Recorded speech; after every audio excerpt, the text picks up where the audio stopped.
Kalėdas garsėja stebuklais. Tikima, kad kalėdiniai ar kūčių vakaro burtai tikrai visada lemtingai pildosi. Tik reikia mokėti juos atlikti gerai ir teisingai. Kaip išsiburti, kad ateinančiais metais mūsų kišenėse nešvilpautų vėjai? Jeigu jūs manote, kad per kūčias jūs išbursite kažką, ar būsite turtingas ar neturtingas, tai labai tikrai jau nesitikėkite. Dalykas štai koks.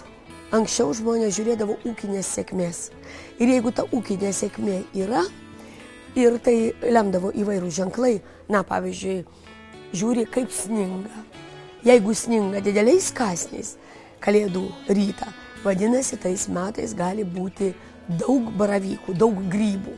Taigi štai bus grybų, vadinasi, bus ir pinigų. Senovėje lietuviams didžiausias turtas būdavo geras derlius.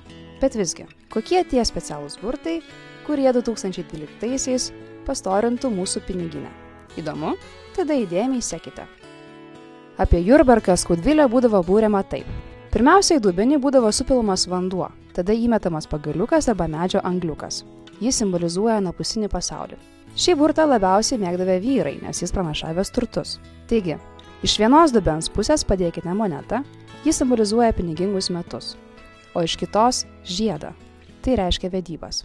Ir žvakę, ji būrimuose labai svarbi. Šiuo atveju gali reikšti netgi mirti.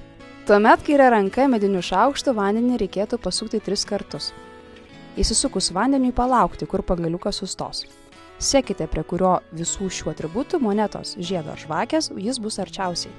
Tas ir bus išpranašauta. Panašu, kad mūsų metai bus pinigingi. Kitas labai paplitęs burtas – po kepure slėpti daiktus. Tam jums reikės trejetos kepurių ir ką po jomis padėti. Populiariausia – pinigas, žiedas ir rožančius. Rožančius reiškia tai, kad metai bus šventi. Tas, kuris norėtų išsiburti, turėtų nematyti, kas po kuria kepure padėta. O jei jau pamatėte, jas reikėtų sukeisti vietomis. Nukėlę kepurę sužinosite, kas jūsų laukia. Jei radote monetą, jums tikrai pasisekė. Metai bus pinigingi.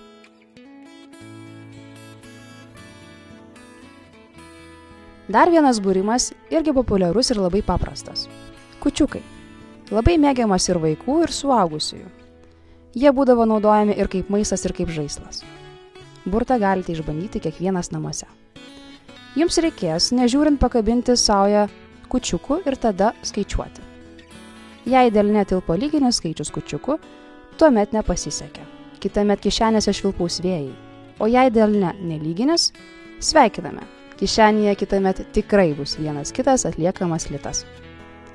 Tikimės, kad išsibursite sėkmingai ir ateinantieji metai jums bus turtingi. Tačiau atminkite, ne visada piniguose laimė.